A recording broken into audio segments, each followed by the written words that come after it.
BDI fton VMRO që ta liroj kabinetin e Xhaferit. Miloshovski dyshon në aftësitë të huajve. Televizioni 21 e gjen sulmuesin e Sheqerinskës. I dishuari shëtiste lirshëm sot para kuvendit. Thyhen dhe vidhen zyrat e civilit. Deralla, materialet e mjeshme janë të sigurta. Parlamenti Evropian, rritet autocenzura në media. Gazetarët ballafaqohen me tryeznin në vendin e punës.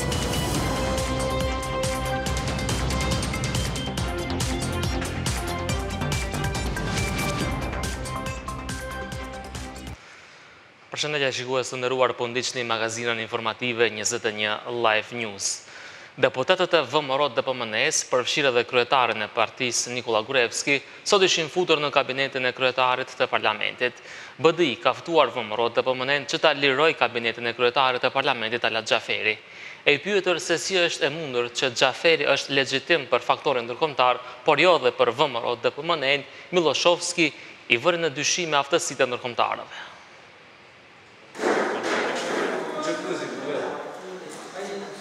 Pres qendra e Kuvendit është vullosur nga hetuesit policor, por jo dhe dyer që çojnë te kabineti kryeparlamentarit. Gospodine Pishev, vjen se u kabinetot na gospodinot Xhaferi? Nema do pushti da prezë me kabinet. Aty ishin vendosur 51 deputetët e VMRO DPMNE-s, përfshirë edhe kryetarin e partisë Nikola Gruevski, kryeministrin aktual Emil Dimitriev, si edhe ish kryeparlamentarin Trajko Veljanovski. Qëllimi dhe vendi i takimit nuk u shpjegua pse ngjau në zyrën e Talat Xhaferit. E panjohur mbetet edhe çka ka ndodhur me vulën e kryetarit. Idete ovo пред пресцентар. И чекайте таму, парајте служби има да си знаете какви информации може да добиете. Нас обезбедување не можеме да видиме. Po për Bashkimin Demokratik për Integrim asnjë nga këto dilema nuk janë të rëndësishme.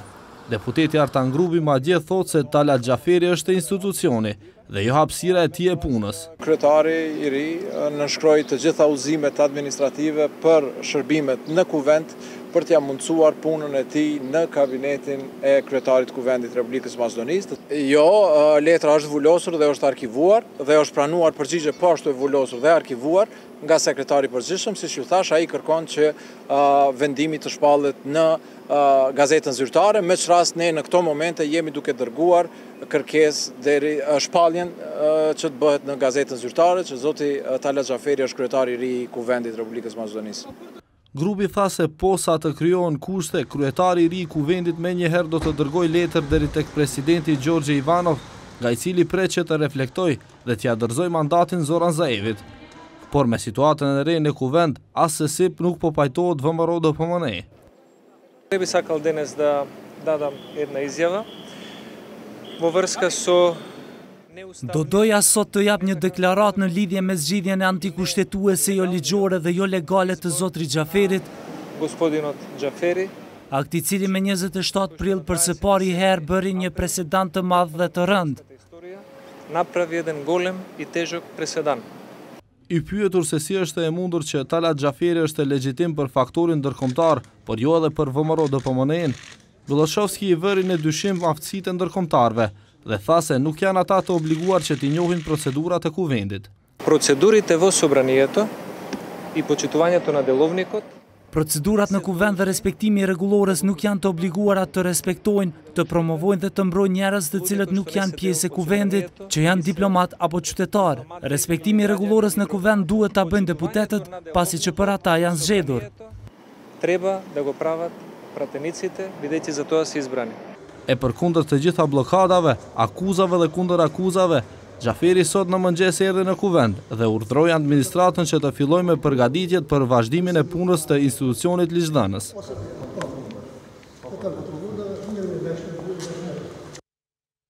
Sulmuesi i Radmila Sheqerinskës lëviz lirshëm, madje thotë se nuk ndjehet fajtor për veprën që ka bërë më 27 prill në kuvend.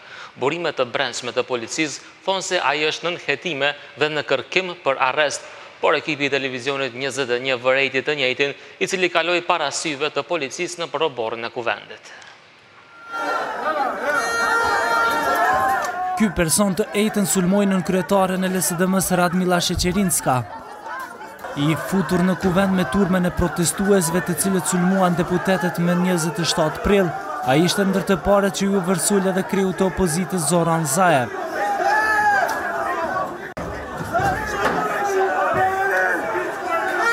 Pesë ditë pas ngjarjeve, ky person lëviz lirshëm në përshkup. Ekipi televizionit 21 vërreti se i njëjti sulmues sot kaloi pikërisht nëpër oborrin e kuvendit përmes kordoneve policore. Ai tha se do të dalë sërish në protestë dhe nuk ngjet fajtor që ka sulmuar deputetët. Pishuaš ovo neko portali da... Nemam deca, ja uopšte nemam deca. Nemate deca? Uopšte. Pa zašto ovo neko portali pišu da od 2001 Vizagin Alcini zato така izreagiravte? Ne reagiram ja nikako tamo. Ja samo trgnav. To je doneze što stojеше mi викаше žensko je, puštete ja, puštete. Немавте намера? Žensko je, puštete ja i ja potegnав и ја тргнав на страна, за да нема проблем таму. А немавте намера да ја повредите? Ако имав намера да повредам и кога тргнав веќе уште ќе онак. А би се извинили на нејзе? Зашто да и се извинам? Zato što ja trgnav od tamo od gužva. 5 ditë pas sulmit të kopshëm, Radmila Sheqerinska ende mban fashat në kokë dhe në qafë. Nën kryetaria e LSDM-s thotë se këto plagë i ka marrë nga sulmi i qëllimshëm dhe jo nga tentativat për ta mbrojtur atë. Ajo tha se keqbërësit nuk do të shpëtojnë edhe aq let nga veprat që kanë bërë. Në ushte postrašne ove što vijemi, go kaže. Edhe më e tmerrshme është kjo që ju po ma thoni, se ai po Honxhekin se më pas ka ndihmuar. Kjo me të vërtetë që u afrohet kufive të mendjes së shëndosh. Fillimisht duan të rrahin, mundësisht të mbysin dhe në fund të gjithë paraqiten si shpëtimtar. Mua praktikisht deri më tani 3 persona më kanë thënë se kanë tentuar të më shpëtojnë. Më vjen shumë habi se si më pas kanë shpëtuar 3 vetë.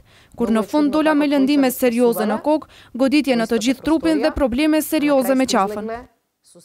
Nga prokuroria themelore publike nuk mund të bëjnë të njohur identitetin e personave që janë në hetime të sulmeve të 27 prillit në kuvendin e Maqedonisë, kurse burimet të brendshme policore për televizionin 21 thonë se sulmuesi i filmuar për pjesëmarrje në turm, i cili ka kryer vepër penale, është në kërkim nga Ministria e Punëve të Brendshme.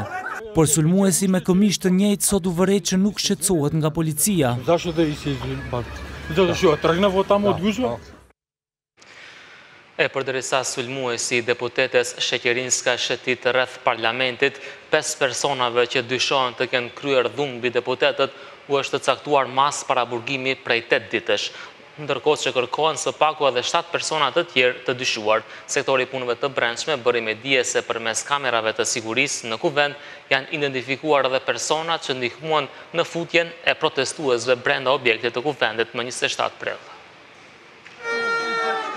Nga kamerat e sigurisë në kuvend janë identifikuar personat që kanë marrë pjesë në heqjen e bllokadës së vendosur në hyrje të parlamentit, thuhet në kumtesën e Ministrisë së Punëve të Brendshme. Deri tani gjithsej janë parashtruar 20 kallëzime penale për dhunën e ushtruar në kuvend. 5 nga pjesëmarrësit në turm gjenden në paraburgimin e burgut të Shutkës, ndërsa njëri në paraburgim shtëpiak në kohë zgjatje prej 8 ditësh. SPB shku pas dorëzim të padisme 34/2017. Kundër 15 personave të dyshuar për vepër penale, pjesëmarrje në turm e cila do pengoj personin zyrtar në kryerjen e detyrës zyrtare në bazë të neni 384 të kodit penal dhe pjesëmarrje në turm që do të kryej vepër penale në bazë të neni 385 të kodit penal të Republikës Maqedonisë, vazhdon me marrjen e masave dhe aktiviteteve për zbardhjen e plotë të ngjarjeve që u shkaktuan pas hyrjes së qytetarëve në kuvendin e Republikës Maqedonisë me 27 prill. VMRO DPMNE-u bën apel institucioneve kompetente që të mos arrestojnë njerëz pa nevojë, por të mbledhin fakte të mjaftueshme dhe më pas të veprojnë, ndërsa nuk e lan pa e përmendur as ministrin e Punëve të Brendshme Agim Nuhiun, duke paralajmëruar që të mos bëj presion tek uniformat blu që të arrestojnë sa më shumë njerëz, si stan ata, vetëm që të fitojë poena politik. Ministria e Punëve të Brendshme dhe Prokuroria duhet jenë të vetëdijshme se për të arrestuar ndokën apo për të nxjerrë atë para gjyqit, duhet ketë prova të forta për kryerjen e veprës penale. E paralajmërojmë dhe ministrin e Brendshëm Nuhiu të mos ushtroj presion ndaj të punësuarve në ministri, që me çdo kusht arrestoj sa më shumë njerëz pa bazë me qëllim fitimin e pikëve politike në partinë e tij dhe elektorat, thon nga VMRO DPMNE. nga prokuroria themelore bëjnë me dije se po ndërmerren veprime dhe se përhollësitë e tjera do të prononcohen gjatë ditëve në vijim. Për veprat me të cilat u ngarkohen pjesëmarrësit në turn, mund të dënohen në burg prej 1 deri në 5 vjet. Ministria e Mbrojtjes do të presë që Prokuria Publike Themelore të ngrej procedura penale, më pas do të reagoj me masa disiplinore kundër pjesëtarëve të tyre që u identifikuan në mesin e personave të cilët më 27 prill dhunshëm hyrën në kuvend. Zëvendës Ministri i Mbrojtjes Beki Maksuti sot konfirmoi se pjesëtarët e ARM-s ishin pjesë e turmës gjatë ditës së njëjtë. Ky është nën koloneli Andrej Iliev, i cili njëherëzi është edhe profesor në Akademinë Ushtarake. Në fotografi, shihet se ai ka qenë ndër të parët të cilët më 27 prill dhunshëm hynë në kuvend. Kundër tij, akoma nuk ka kurfar procedure as nga Ministria e Mbrojtjes dhe as nga Ministria e Punëve të Brendshme. Zëvendës Ministri i Mbrojtjes Beki Maksuti deklaroi se disa pjesëtarë të Armatës së Republikës së Maqedonisë janë identifikuar në mesin e protestuesve që hynë në dhomën ligjvënëse. Megjithatë, shton se presin që institucionet kompetente të veprojnë në bazë të kompetencave të tyre e më pas do të marrin masa disiplinore. Me sa dim nga ana e Ministrisë Punëve të Brendshme dhe Prokurorisë Publike momentalisht janë ngritur disa akt padi, konkretisht 8 gjithsejt në numër. A do të zgjerohet hetimi në këtë drejtim dhe kush do të qenë përgjegjës, sigurisht që do të shohim, do të presim deri më vonë. Ministria e Mbrojtjes gjithsesi do ta bënë edhe punën e vet, pjesën e vet që i takon në drejtim të ngritjeve të masave disiplinore për pjesëtarët. Në rast se është e vërtetë se pjesë e turmës që hyrin me forcë në kuvend kanë qenë edhe pjesëtarë të Armatës së Republikës së Maqedonisë, atëherë ata e kanë shkelur kodin penal dhe si të tillë duhet të përgjigjen njëjtë si të tjerët, thot analisti politiko ushtarak Blakoja Markovski. Ai shton se Ministria e Mbrojtjes mund të ngrejë edhe procedurë disiplinore për dëmtimin e reputacionit dhe të autoritetit të Armatës së Republikës së Maqedonisë. Ta persona, si pjesëtarë të Armatës së Republikës së Maqedonisë, me hyrjen e tyre në mënyrë të paligjshme në kuvend dhe veprimet e tyre eventuale brenda në të, e kanë dëmtuar integritetin moral dhe ftyrën e pjesëtarit të Armatës së Republikës së Maqedonisë. Kjo nuk është hera e parë që ndonjë pjesëtar i ARM-s merr pjesë në protesta. I ngjashëm ishte edhe rasti me Jasmina Durić, referente për logjistikë në Ministrinë e Mbrojtjes. Ajo ishte pjesëmarrëse në protestat e revolucionit të larëm dhe për këtë arsye, nga ana e prorëve të saj, u degradua në pozitën e përgjegjëses së magazinës së ushqimit në Kërçov. Më pas, siç deklaroi vetë, ajo nuk ka marrë as rrogë dhe as sigurim social dhe pensional, për që arsye vendosi të ngrej pati kundër Ministrisë së Mbrojtjes. Protestat e lëvizjes qytetare për Maqedoninë të Bashkuar janë rikthyer sot me destinacionin e njëjtë. Ata janë mbledhur para qeverisë, ndërsa kanë lëvizur drejt parlamentit. Protestën po ndjek gazetarja jon Sabina Lazimi, me të cilën do të lidhemi tani. Sabina? Mirëmbrëma Artan. Tani si që mund të shihni, ekipi televizionit 21 gjendet pranë protestave të iniciativës qytetare për Maqedoninë të Bashkuar. Kjo është hera e dytë që ata po protestojnë pas ndodhisë 27 prillit. Të njëjtit u mblodhën para qeverisë së Republikës së Maqedonisë dhe rrugës për tek kuvendi ndaluan te zyra e presidentit Ivanov, nga ku kërkuan që ai të mos ndalojë me përkrahjen e dhënë edhe përkundër shtypjeve që i bëhen nga jashtë. Kërkesat e protestuesve janë kundër zgjedhjes së kryeparlamentarit të ri Talat Xhaferit, siç thonë ata, kryeparlamentari është zgjedhur në mënyrë jo legjitime. Të njëjtit kërkojnë që të hiqet ky vendim nga institucionet dhe siç thonë ata, shefi i këtij shteti janë qytetarët që tani më protestojnë për të 65 ditë me radhë. Protestat nga iniciativa qytetare për Maqedoninë të Bashkuar u paralajmëruan edhe në vende tjera të Republikës së Maqedonisë, ndërsa ne do vazhdojmë këtu për të vëzhguar aktivitetin e protestuesve dhe do paraqitemi direkt përsëri nëse ka nevojë. Vetëm të lutem, a ka pasur ndonjë tentativë sot për të futur në parlament nga protestuesit? Sot situata ishte e qetë, ndërsa ajo që mund të vërejhej për dallim nga ditë të tjera ishte se kishte numër më të madh të policisë, të cilët qëndronin pranë kuvendit të Republikës së Maqedonisë. Mirë, faleminderit Sabina për këtë lidhje direkte nga protesta e lëvizjes qytetare për Maqedoni të Bashkuar. E gjatë protestave të revolucionit të larëm, policia ushtroi dhunë ndaj protestuesve, por kur pjesëtarët e iniciativës për Maqedoni të Përbashkët hyrën në kuvent, policia përqafoi me ta. Kështu thon Demian Hadji Angelovski, revolucionit të larëm. Në anën tjetër, Bogdan Ilievski nga Iniciativa për Maqedoni të Përbashkët thot se e dënon dhunën, duke shtuar se me lëndime trupore përfunduan edhe një pjesë e protestuesve që hyrën në kuvent. Topa uji, barikada të hekurta, kordon policor në disa reshta dhe forca speciale gjithandej. Kështu ruaj kuvendi, qeveria dhe institucionet e tjera gjatë protestave antiqeveritare të revolucionit të lartë vitin e kaluar, kur shumë ndërtesa dhe përmendore u goditën me bomba ngjyre.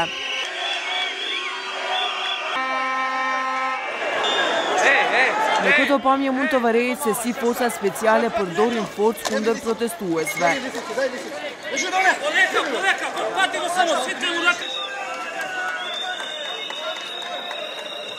Protestuesit shpesher nuk mundeshin të arrinin deri te institucionet ku kishin paralemruar protesta.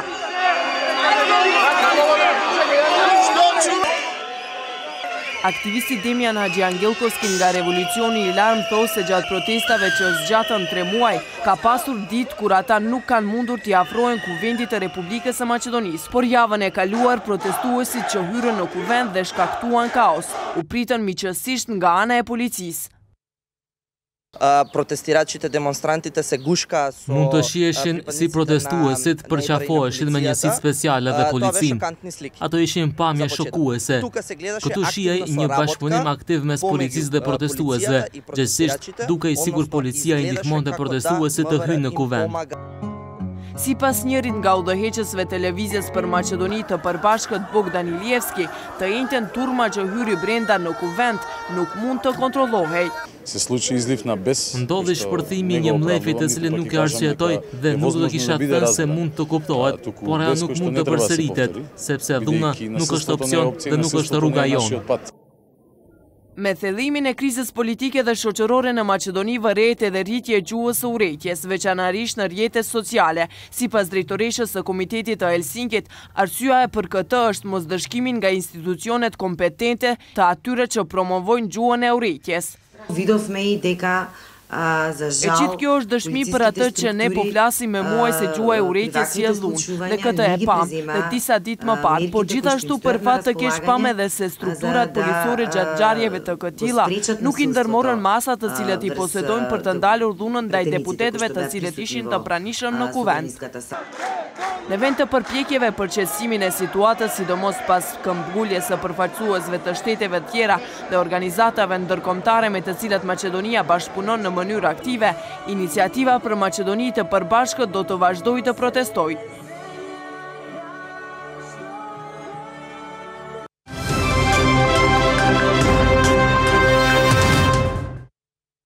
Lideri i LSDM-s Zoran Zaev në një intervistë për Deutsche Welle në gjuhën maqedonase ka porositur që patjetër të ketë përgjegjësi për kryerësit e dhunës, por edhe për porositësit e skenarit të përgjakshëm në kuvent. Këtë që po e bën Gruevski e bën për pazar për amnesti. Amnesti nuk do të ketë. Gjithçka që dëgjoj opinioni për gjithçka që ka bërë Gruevski do të shkojë në gjyq. Do të ketë një sistem të vavarur gjyqësor që do të vlerësoj fajsinë e tij. Por ikje nga ballafaqimi me drejtësinë s'ka. Ju premtova qytetarëve, Maqedonia do të jetë një shtet i së drejtës dhe drejtësia do të vlejë për të gjithë, deklaroi Zaev. Nga VMRO DPMN dolën me kumtesë pas intervistës së liderit të LSDM-s. Zaev e gënjen dhe shpif VMRO DPMN-ja, as që ka kërkuar amnesti e as nuk ka arsye të kërkoj VMRO DPMN-ja, çdo herë ka qenë në anën e popullit dhe shtetit. Kjo është dallimi mes VMRO DPMN-s dhe kriminalit Zaev, thuhet në kumtesën e kësaj partije.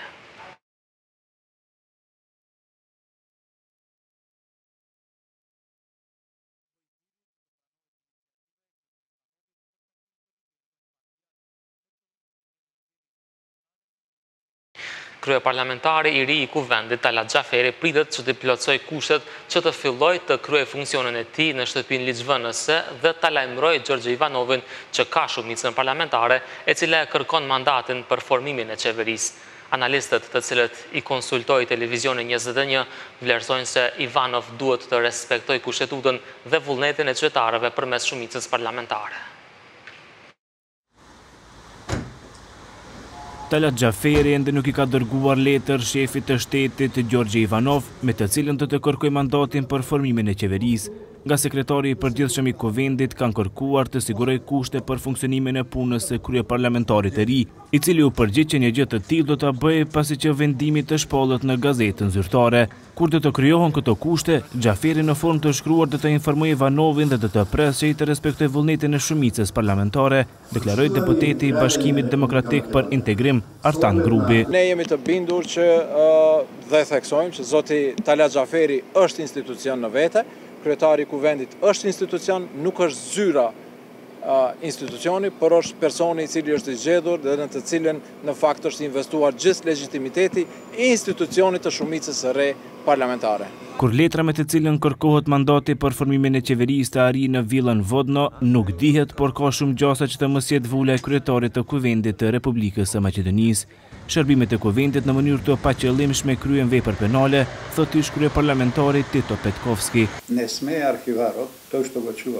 Nuk duhet arkivisti i cili ruan vullën të mos lejojë aktin që të parashtron organi legjitim. Në këtë rast kryetari i Kuvendit dhe shumica parlamentare të mos mundsojnë vullë për parashtrimin e iniciativës, por dhe pa të, verifikimi në arkiv është akt legjitim i cili duhet të respektohet. Akti i zgjedhjes së kryetarit të Kuvendit është legjitim dhe pres që nesër të dërgohet letër Ivanovit dhe të kërkohet mandat për formimin e qeverisë.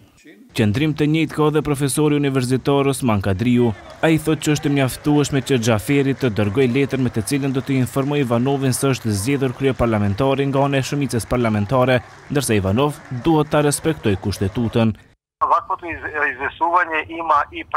Lajmërimi i tillë ka efekt politik dhe juridik. Kjo mjafton për shkak se kryetari i shtetit nuk ja dorëzoi mandatin kryetarit të Kuvendit, ndërsa kushtetuta obligon kryetarin e shtetit që kryeparlamentari të jep mandat për formimin e qeverisë. Paraprakisht lideri socialdemokratëve Zoran Zev paralajmëroi se pasi që të informojnë shefin e shtetit se me mbështetjen e shumicës parlamentare u zgjodh kryeparlamentari i ri, do të presin në afat prej 10 ditësh që të marrin mandatin për formimin e qeverisë. E sonte në emisionin Klik Plus në ora 9:30 do të jetë vetë Talat Xhaferi mysafir, nga ku do të mund të përgjigjet rreth të gjitha pyetjeve dhe dilemave për hapat e mundëtjeshme të tij. Eurokomisari për zgjerim të BE-s dhe për politikë fqinjësore Johannes Hahn në një intervistë të gjerë për gazetën austriake Standard foli për ngjarjet e fundit në Maqedoni. Siç thot ai, më 27 prill në Kuvend u sulmuan ata të cilët angazhohen për një proces evropian. Hahn thotë se nëse këto ngjarje lanë përshtypje se vendi do të përjashtohet nga procesi i antarësimit në BE, kjo nuk do të ndodhë. Eurokomisari porositi se nëse përsëriten ngjarjet e shenjtë së zezë, atëherë do të rrezikohet e ardhmja evropiane e Maqedonisë. Para 2 viteve banim shumë përpjekje për të kthyer vendin në rrugën evropiane. Kjo dha rezultate në procesin e zgjedhjeve, por jo edhe në procesin e formimit të qeverisë, e cila është bllokuar për shkak se partia e cila është në pushtet disa vite nuk e pranon shumicën parlamentare. Nëse vazhdon bllokimi i procesit demokratik, ne nuk do të mundemi ta mbajmë premtimin ton për fillimin e bisedimeve për antarësimin në BE, u shpreh Hahn në intervistën për gazetën austriake Standard. Eurodeputetët Eduard Kukan, Knut Fleckenstein dhe Ivo Weigl nga Parlamenti Evropian sot do të kërkojnë nga kryetari i ri i Kuvendit Talat Xhaferi që menjëherë t'i ndërmerrë të gjitha funksionet e shtëpisë ligjvënëse, të cilët i takojnë dhe të fillojë me punë në Kuvend. Ata gjithashtu ftojnë VMRO dhe VMN të përfundoj me pengimet ndaj punës së Xhaferit dhe Gjorgje Ivanovit të ndaloj dhe atë menjëherë me pengimet ndaj procesit demokratik në Maqedoni, ndërsa të gjitha partitë politike dhe liderët e tyre të organizojnë takim dhe bashkëpunim konstruktiv për aplikimin e marrëveshjes së Përzhinës të para 2 viteve. Ata gjithashtu ftojnë për hetim të plotë të ngjarjeve të 27 prillit në Kuvend. Pas 2 shtrirjeve në mars dhe në prill, këtë javë duhet të votojë rezoluta e Parlamentit Evropian për Maqedoninë, autor i të cilit është Weigl, por kjo nuk do të ndodhë.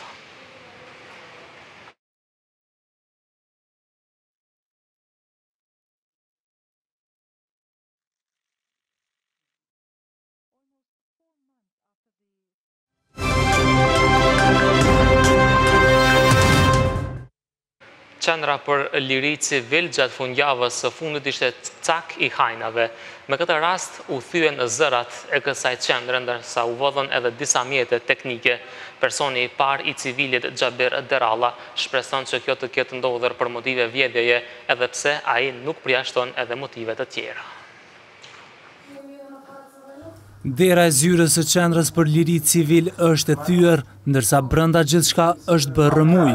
Mungojnë disa kompjuter, fotoaparate, dokumente dhe mjete të tjera të cilat janë në pronësi të kësaj organizate jo qeveritare. Vjedhja ka ndodhur gjatë fundjavës së fundit, ndërsa të punësuarit rastin e kanë paraqitur në polici ditën e nesërme. Njeriu i parë i civilit Xhabir Deralla për televizionin 21 thotë se materialet e ndjeshme janë në vend të sigurt. Što mene najmnogo me zasegnua je to što se ukradeni nekoliko hard diskovi su... Ajo që më së tepërmi më brengos është se janë vjedhur disa hard diskje me të dhëna backup të organizatës, por të dhënat e ndjeshme janë të mbrojtura mirë dhe ndodhen në vend tjetër. Nuk ka asnjë të dhënë e cila dikë mund ta dëmtojë seriozisht sepse ndodhen në vend të sigurt. Kjo gjë paraqet goditje për organizatën e cila ishte aktive në zgjedhjet e dhjetorit të vitit të kaluar, duke regjistruar me qindra shkelje të kodit zgjedhor. Deralla shpreson që motivi i vjedhjes të jetë vetëm përvetësimi të mirave materiale. Sinqerisht shpresoj që bëhet fjalë vetëm për përfitim të mirave materiale, edhe pse ekzistojnë simptome të vogla të cilat flasin për diçka më shumë. Civil gjatë periudhës së kaluar ka reaguar ashpër për zhvillimet në skenën politike në vend. Ata gjithashtu dënuan ashpër dhunën në kuvendin e Maqedonisë, ndërsa si fajtor kryesor për këtë akuzojnë kryetarin e shtetit Gjorgje Ivanov dhe VMRO DPMN. Ekspertët e Ministrisë së Punëve të Brendshme sot kryen ekspertizë për zbardhjen e incidentit të ditës së enjte.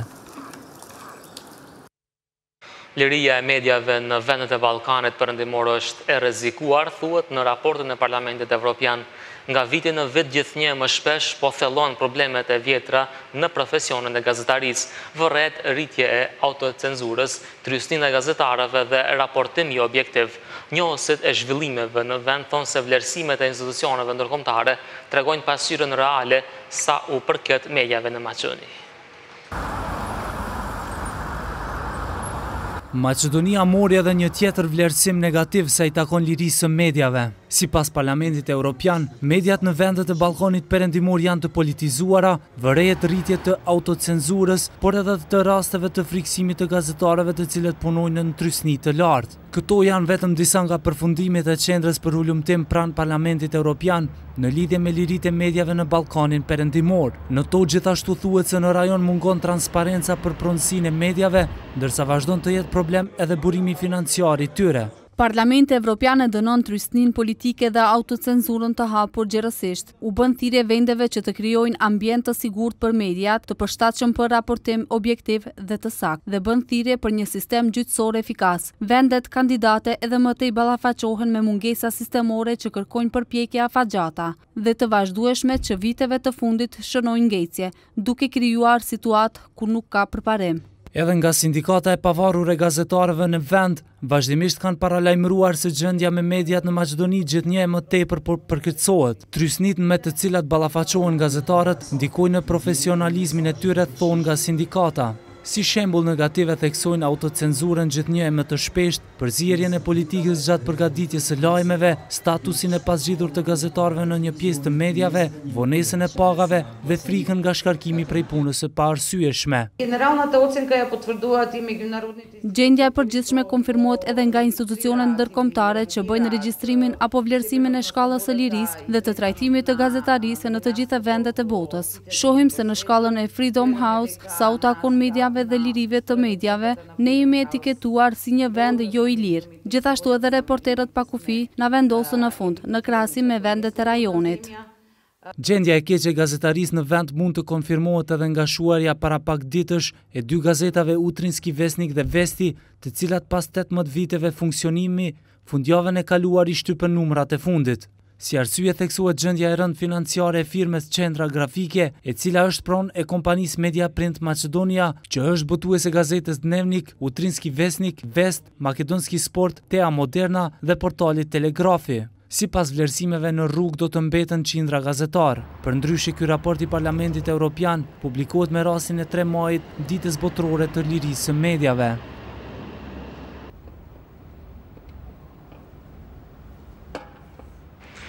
Në praninë e ish ushtarëve të UÇK-s, veteranëve të luftës, familjarëve të dëshmorëve të rënë, qytetarëve të shumt, sot në Slupçan u mbajt manifestimi tradicional i 2 majit.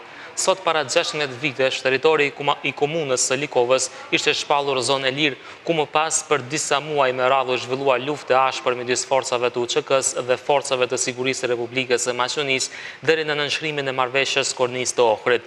Në fund të theksojmë se manifestimet e 2 majit i parapriu edhe shënimi i ditës së komunës së Likovës, me çrast delegacioni i kësaj komune bëri homazhe tek varrezat e dëshmorëve nga fshati Vaksinës e deri në fshatin Nikoshtak, duke përkujtuar edhe një herë dëshmorët e rënë në altarin e lirisë.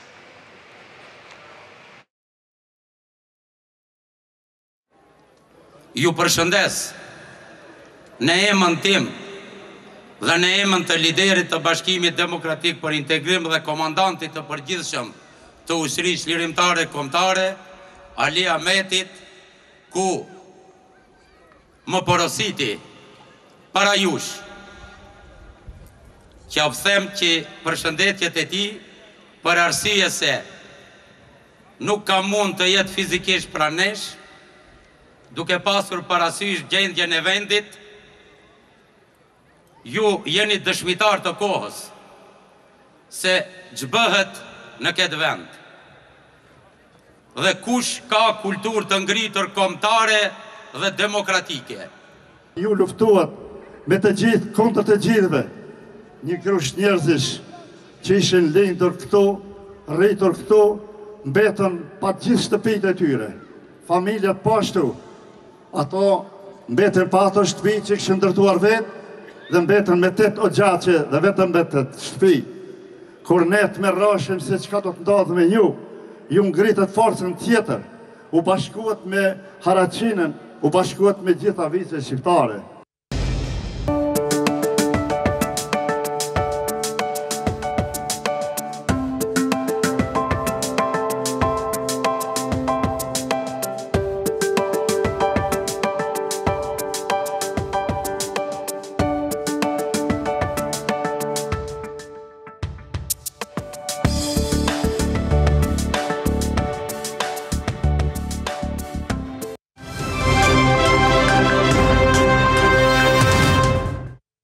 Do sot magazinën informative 21 Live News, mos harroni në ora 9:30 mysafir në emisionin Klik Plus do të jetë kryetari i ri i parlamentit zotri Talat Xhaferi, ndërsa pas pak do të mund të ndiqni intervistën e plot me nën kryetaren e LSDM-s Radmila Sheqerinska. Shikim të këndshëm.